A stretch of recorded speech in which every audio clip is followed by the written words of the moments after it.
1. You are going to hear a conversation about purchasing a cellular phone. First, you have some time to look at questions 1 to 6.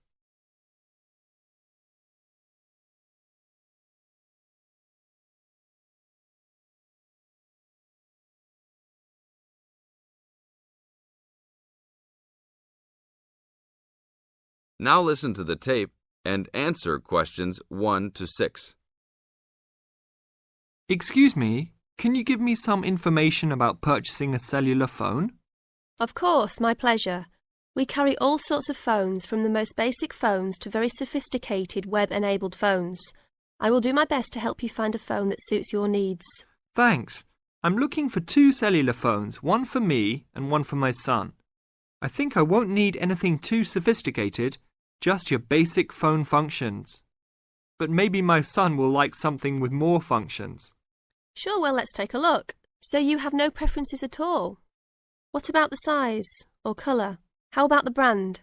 Well, I don't really care what brand the cell phone is, but I guess I don't want anything that's too big or too small. I want a phone that can fit nicely in my hand and in my pocket. If it's too big, it might be too heavy, and if it's too small, I might lose it. Colour, I don't really care about either. Well, I don't want a pink phone. Ah, okay, so let's look for something suitable for a working person. How about this one? This one is the R55. It is black, not too big, not too small, all the usual functions. The best feature of the R55 is that it can be used worldwide, even in Europe or Asia. It looks good. How much does it cost? It is only $100. If you sign up for a calling plan, then we will give you a $50 discount on the phone. How old is this model, though? I don't want anything that's too old. This model was introduced into the market about 3 years ago, so it is a bit older, but be assured it will still work fine. Well, I think I still want something not as old. How about from last year? Any good phones from around that time? Yes, there are some. How about this one? It's the new model of the phone you just looked at, called the W55. Most of the features are the same. There are some new features on the W55 though. The battery will last up to 2 days longer, and the overall weight of the phone is lighter. How much is this one? This is selling for $150. If you purchase it along with a phone plan, then it will be only $100. Okay, I think I'll take this one. Now, I need to pick up a phone for my son. I think he'll want something more trendy, so how about a new model for him? Nothing too extravagant or expensive, though. This right here is the newest offering from the leading company in the cellular phone business. The phone is called the Rocket. It is well suited for teenage users. Among the teen-friendly features are 10 songs to choose from, a free messaging system that allows friends to send text to each other, and voice recognition dialing. The thing most younger users like about the Rocket is that it has a screen that changes colours. All this for only $100 with a purchase of a 1-year phone plan. Sounds like something my son will like. Can I sign us both up at once? Yes, of course. Both of you can share one plan. You will pay only $50 a month for both of you to share a plan. That's it? Only $50 a month? Yes, that's all. Now look at questions 7 to 10.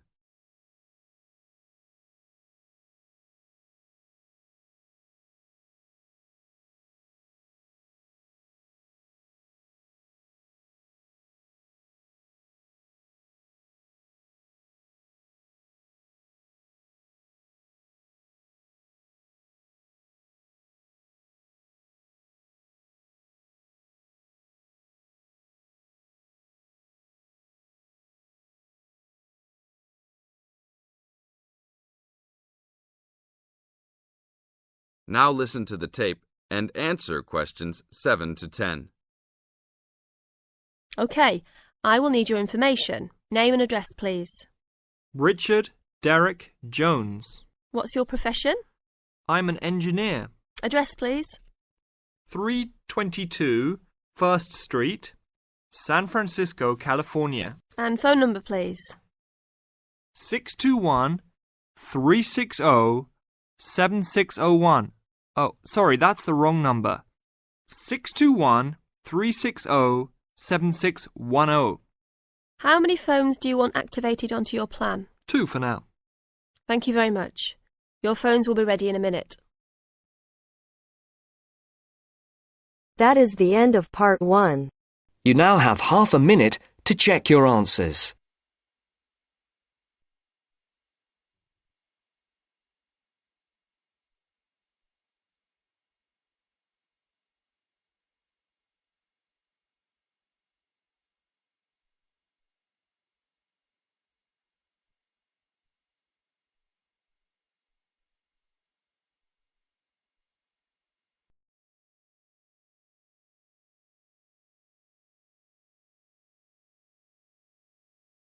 Now turns to part 2. Part 2.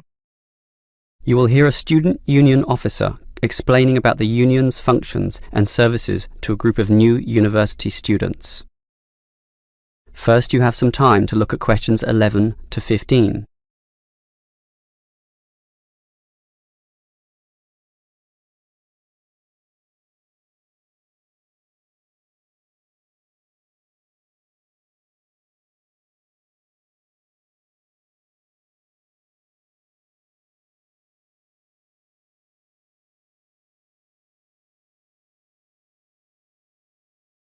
Now listen carefully and answer questions 11 to 15. Hello everyone. Now, here you all are, new university students.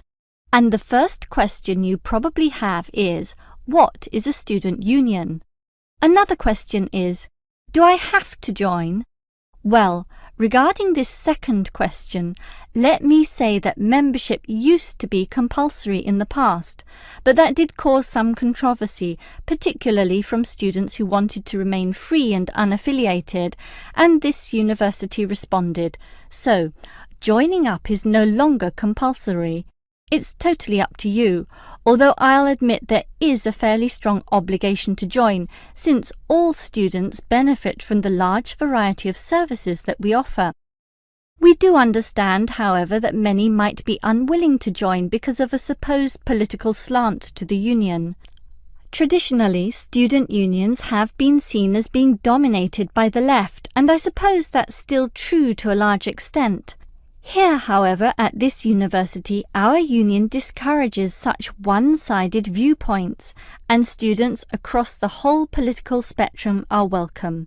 Thus, if you feel that you are a conservative type, in other words, leaning to the right, you are particularly urged to join to provide a more balanced representation. Now, let me move back to the first question. What are we? We are a formal organisation, but totally independent of the educational body. We make our own rules, rent our own premises, and organise ourselves as we wish, and our mission is basically to help you. For example, do you remember how you all arrived in late February to have an orientation week? That gave you an invaluable induction into life here, right? Well, the student union organised all the festivities at the end of that. The barbecues, partying and drinking, and even the musical entertainment as well. We'll do that again on occasions, and as always, those events take place on the football ground. Now, do you have any questions before I move on? Before you hear the rest of the talk, you have some time to look at questions 16 to 20.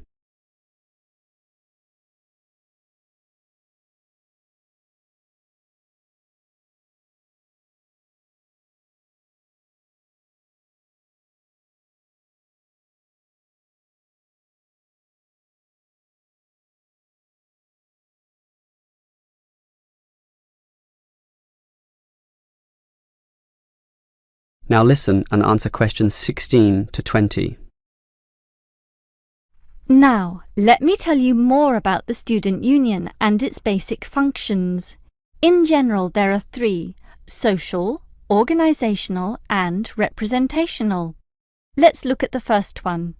Basically, the union provides many social outlets for you to relax and have a better life at university. If you go to our union office, you'll find a list of the many clubs and societies we have, where you can make many friends with people who share a common interest. So, after class, sit with them in the cafeteria and discuss whatever takes your fancy. We also maintain sporting facilities and even our own gym, allowing you to relieve some of that pressure and worry after a particularly hard session in the classroom. And we have some small shops and other places where you can buy clothes and sporting gear, in other words, some retail outlets. And if you flash your student union card, you'll get up to 20% discount at the bookshop. But unfortunately, there are no discounts at the union cafeteria. Sorry, no cheap cappuccinos. Finally, there's a student union newspaper and you're welcome to contribute or put in advertisements if you're buying and selling goods or textbooks. You can also place notices of a more personal nature on the notice board of the union office itself. All right, let's move on to our more serious functions, which are helping you get through life here, as well as representing you in times of trouble.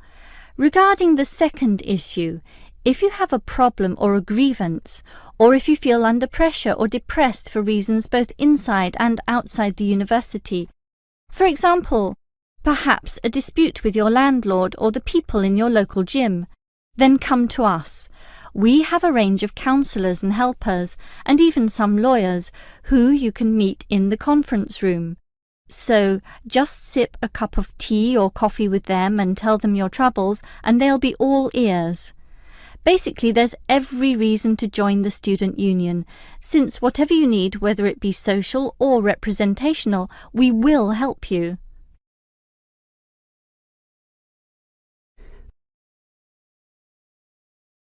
That is the end of part 2. You now have half a minute to check your answers.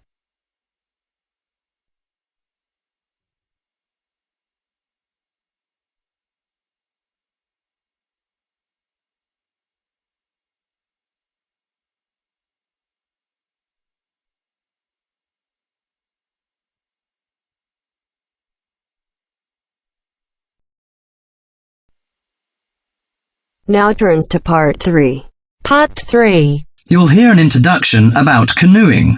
First, you have some time to look at questions 21 to 24.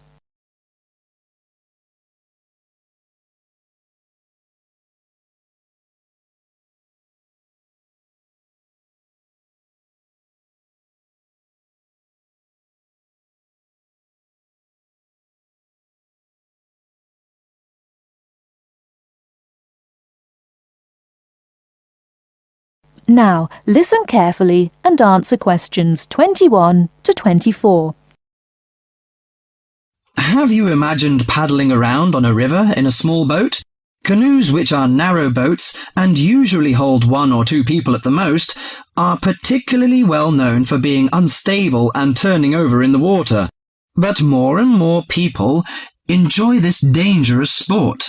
Today, Cynthia Bocci, an adult education teacher and an addict of canoeing as well, will share her experience of canoeing with us. Cynthia, when did you begin this sport? Well, I started it 6 or 7 years ago, and soon I got attracted by the exercise. I have to admit that it brings me great fun. It's become part of my life. So, could you describe how you do it? At first, I think you need some like-minded friends. The friends who share the same interest with you. It's no fun at all if you canoe alone. Usually, we assemble in a parking shelter near the Island Lake Recreation Area. We pull our canoes from inside the vans, lift them from atop the cars and trucks, and attach wheels to help transport them to the shores of the lake beside the boat dock. What equipment do you need for the sport? Well, first and foremost, a canoe, of course. The price ranges from £300 to £700, depending on the material they're made from. The more you can pay, the better, really. Personally, I wouldn't look at anything under £500, but that obviously depends on your budget. You also need a hard helmet to protect yourself against rocks when you fall out of the canoe, and believe me, that is very likely to happen. Because of this, it's a must for a beginner to wear a wetsuit. Oh, bathing suits don't work really. Sometimes a life jacket is a necessity in case you fall into water and no one else is nearby. Before you hear the rest of the talk, you have some time to look at questions 25 to 30.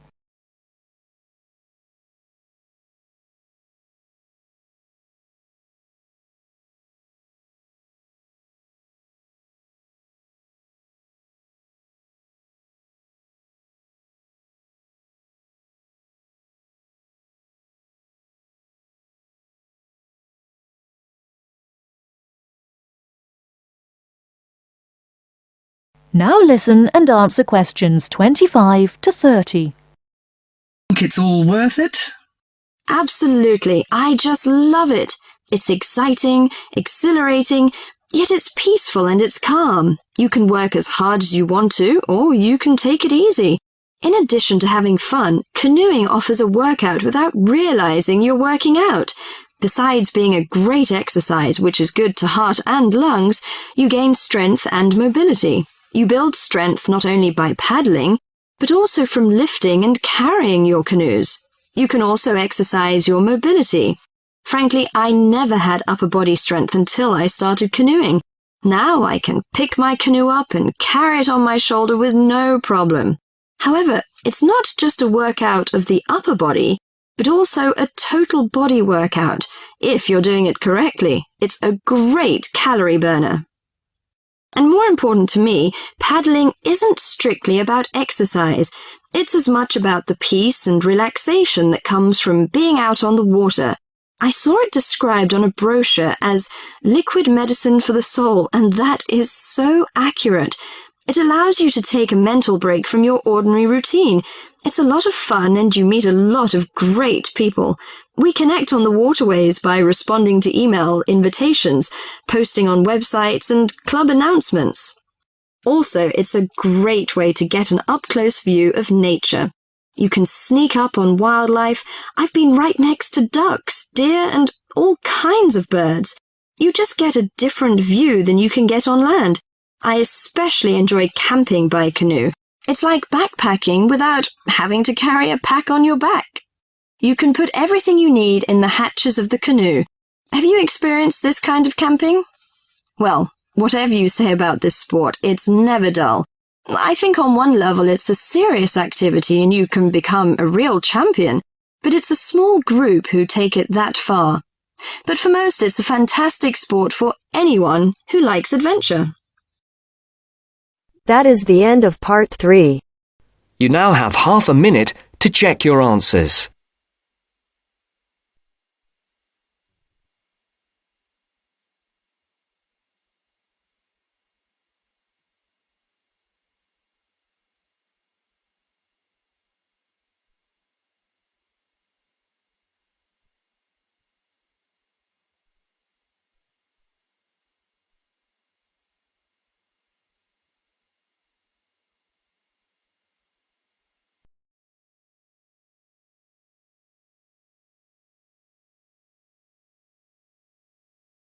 Now turns to part 4. Part 4. You are going to hear a talk on 2 famous American presidents. As you listen, fill the missing information in the notes below. First, you have some time to look at questions 31 to 40.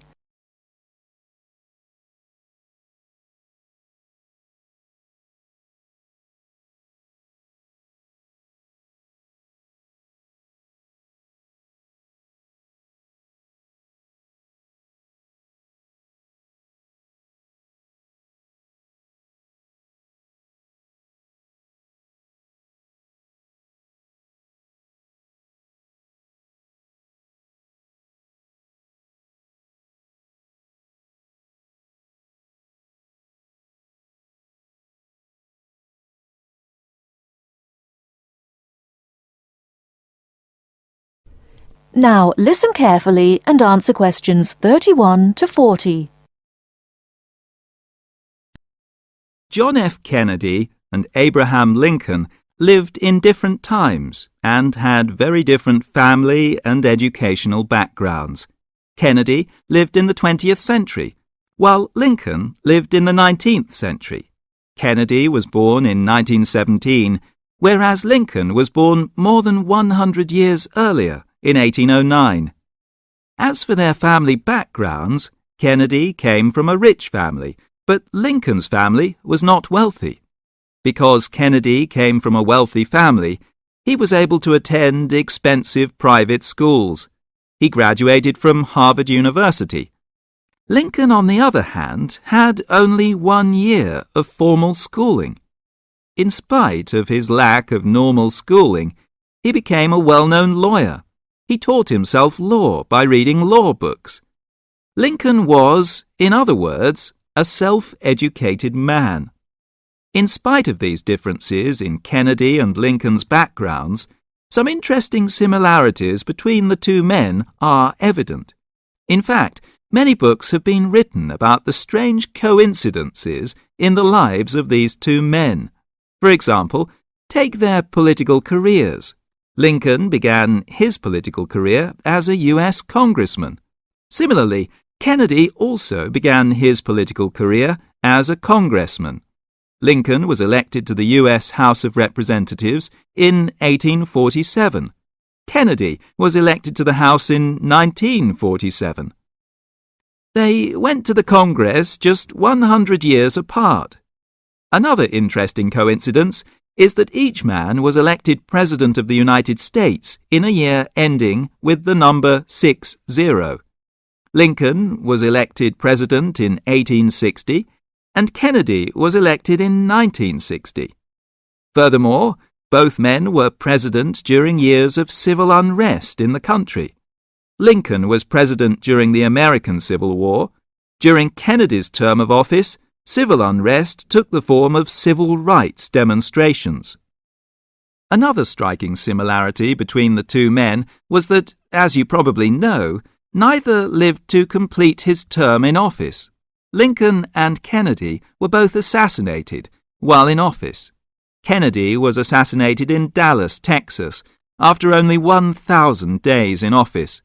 Lincoln was assassinated in 1865, a few days after the end of the American Civil War. It's rather curious to note that both presidents were shot while they were sitting next to their wives.